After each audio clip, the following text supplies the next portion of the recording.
Assalamualaikum warahmatullahi wabarakatuh. Kami dari kelompok 8 akan mempresentasikan mengenai pemindah tanganan barang milik daerah pada mata kuliah pengelolaan aset negara yang diampu oleh dosen kami yaitu Bapak Ade Jamal Mirdad. Oke, mungkin dari next slide.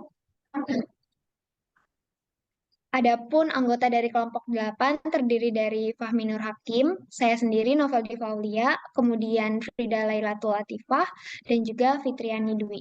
Oke, boleh di next. Kepada presentator pertama, disilahkan. Ya, baik. Sebelum kita membahas tentang lanjut tentang pemindahan tangan barang milik daerah, akan baiknya kita mengetahui dulu dari definisinya. Pemindahan tangan barang milik daerah merupakan salah satu dari lingkup pengelolaan barang milik daerah selain perencanaan, kebutuhan, dan penganggaran, pengadaan, penggunaan, pemanfaatan, pengamanan, dan pemeliharaan, penilaian, pemusnahan, penghapusan, penatausahaan, dan pembinaan, pengawasan, dan pengadilan. Pengendalian. Next. Ya, dalam pemindahan tanganan ini dilakukan karena barang milik daerah ini sudah tidak diperlukan lagi untuk penyelenggaraan pemerintah daerah.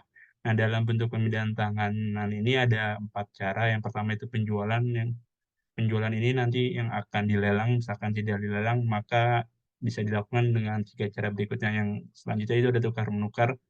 Jadi tukar menukar ini nanti pergantian barang milik daerah yang dimana paling sedikit minimal itu nilainya seimbang. Yang terakhir ini ada hibah, barang milik daerah ini diberikan tanpa tukar atau tanpa pergantian, dan yang terakhir ada penyertaan modal. Nah, dalam bentuk pembelian tangan ini semuanya harus berdasarkan surat SK penetapan dari kepala daerah. Mungkin bisa next.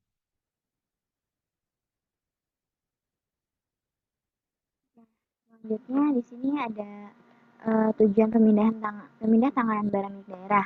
Nah, dari tujuan pemindahan tanganan barang milik daerah ini untuk dapat menunjang kinerja pemerintah daerah dalam rangka pengoptimalan pemanfaatan aset daerah sehingga dapat meningkatkan pendapatan asli daerah. Yang pertama ada meningkatkan otonomi daerah. Indonesia sebagai negara kesejahteraan dalam pelaksanaan otonomi daerahnya dengan tujuan dilakukan pemerataan pelaksanaan pembangunan dan tidak ada ketimpangan di seluruh wilayah Indonesia. Yang kedua ada mendorong partisipasi pemerintah daerah dalam pengelolaan aset dan kegiatan.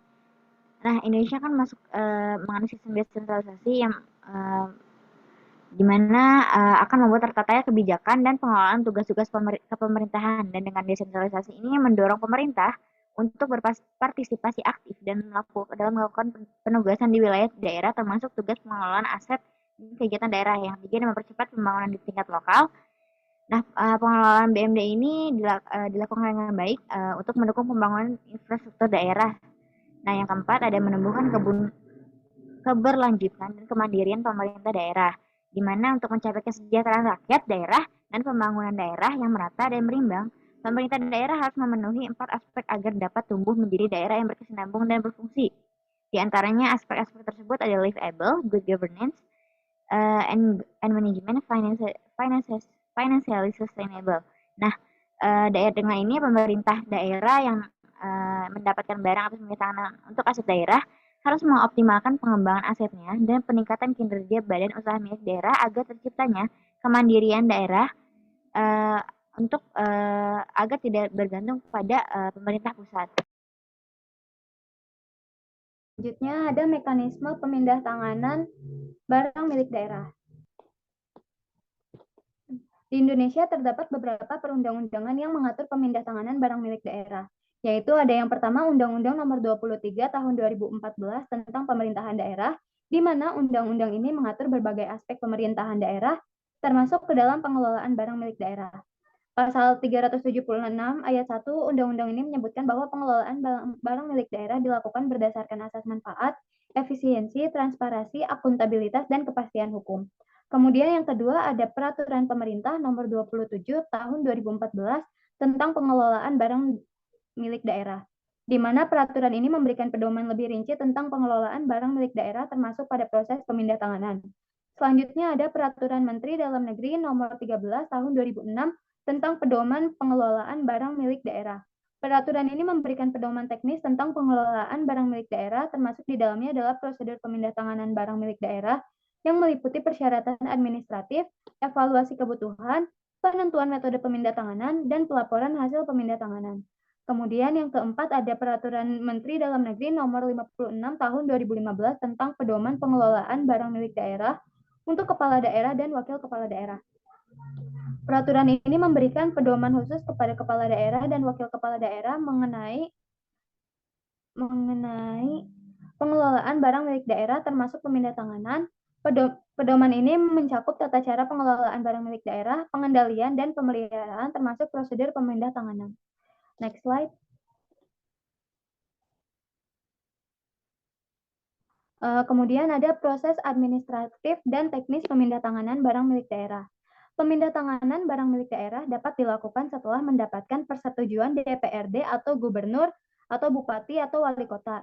Namun dalam beberapa situasi tertentu, pemindahantanganan tanah dan atau bangunan dapat dilakukan tanpa persetujuan DPRD apabila yang pertama sudah tidak sesuai dengan tata ruang wilayah atau penataan kota. Kemudian yang kedua, apabila harus dihapuskan karena anggaran untuk bangunan pengganti sudah disediakan dalam dokumen penganggaran. Yang ketiga, dilakukan apabila diperuntukkan bagi pegawai negeri sipil pemerintah daerah yang bersangkutan. Yang keempat, apabila diperuntukkan bagi kepentingan umum. Atau yang kelima, dikuasai pemerintah daerah berdasarkan keputusan pengadilan yang telah memiliki kekuatan hukum dan berdasarkan ketentuan perundang-undangan yang jika status kepemilikannya dipertahankan, dinyatakan tidak layak secara ekonomis. Next slide.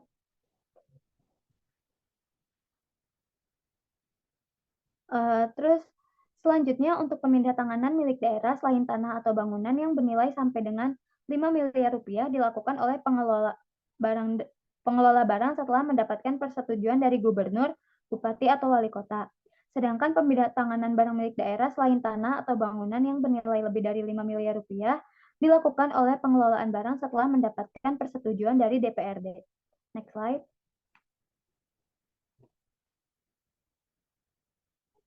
Kemudian selanjutnya ada tahapan dan prosedur pemindahantanganan BMD atau barang milik daerah. Yang pertama, persiapan dan penilaian barang.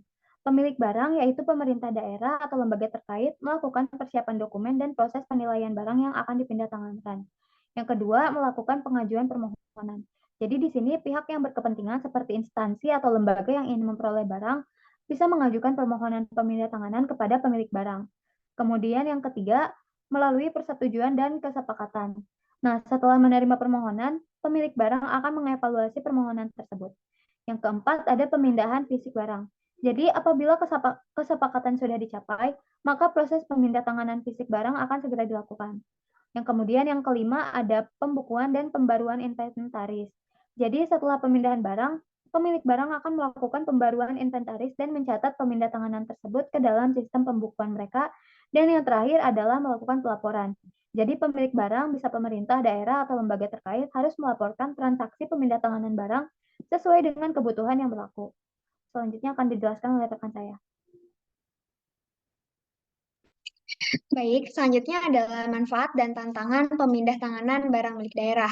Manfaat pemindahantanganan barang milik daerah ini dibagi menjadi dua, yaitu bagi pemerintah daerah dan juga bagi masyarakat setempat. Manfaat pemindahantanganan barang milik daerah bagi pemerintah daerah yang pertama ialah sebagai penerimaan daerah.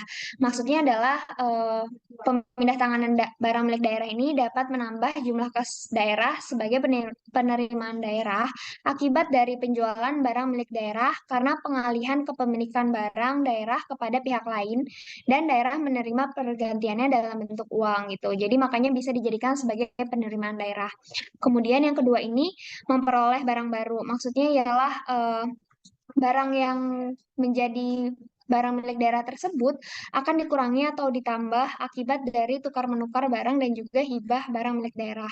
Kemudian yang ketiga ini mengoptimalisasi barang milik daerah sehingga barang itu dapat lebih efektif dan efisien lagi. Kemudian yang keempat adalah peningkatan layanan publik.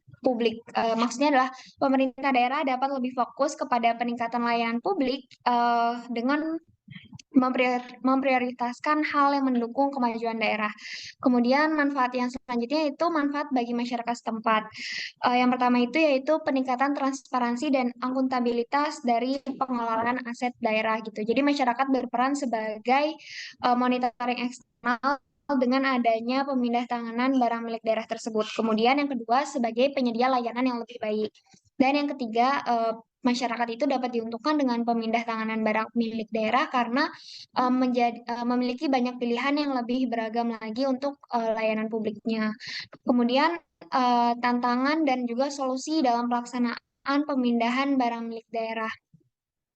Regulasi dan persetujuan yang rumit perlu dilakukan untuk penilaian barang milik daerah yang akurat dan juga komprehensif. Jadi, dalam pemindah tanganan barang milik daerah, pemerintah daerah perlu melakukan penilaian aset kepada aset daerah tersebut. Namun, kadangkala karena SDM yang kurang mumpuni, maka hal tersebut tuh penilaian asetnya tidak sesuai dengan nilai pasar yang berlaku. Maka diperlukan regulasi yang konsisten dan jelas yang mencerminkan prinsip transparansi, akuntability, dan juga perlindungan terhadap kepentingan masyarakat.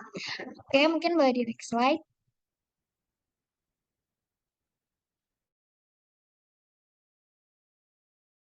Ya, selanjutnya studi kasus. Di sini ada studi kasus implementasi pemindah tanganan aset milik daerah dengan studi kasus pengelolaan tanah aset pemerintah daerah kebun binatang Surabaya.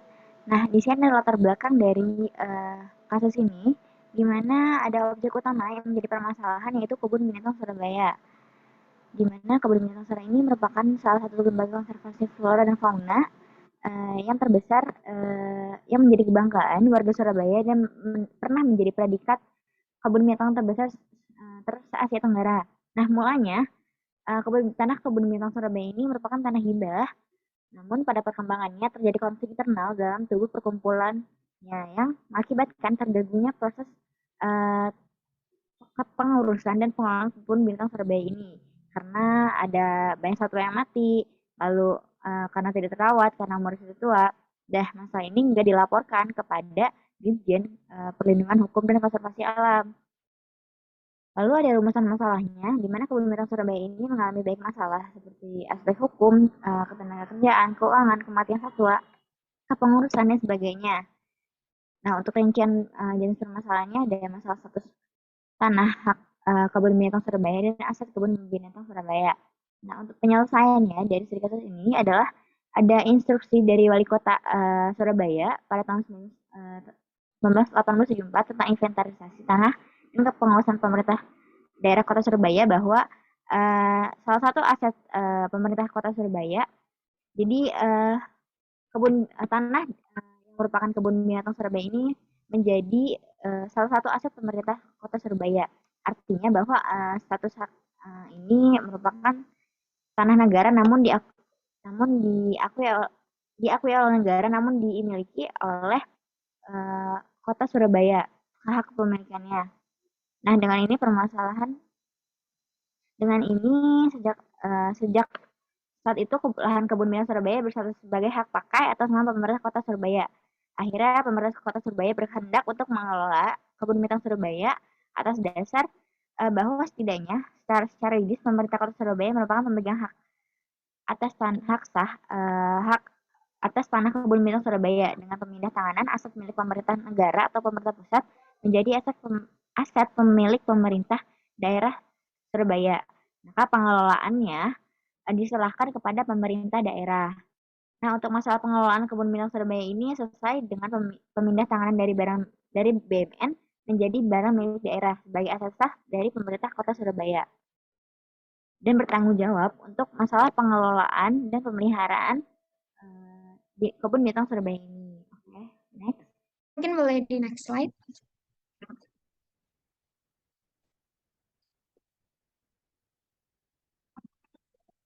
Oke, kesimpulan dari materi kami tadi yaitu menurut peraturan PP 27 tahun 2014 mempertegas siklus pengelolaan barang milik daerah dalam bentuk pemindah tanganan yang terpisah dari penghapusan.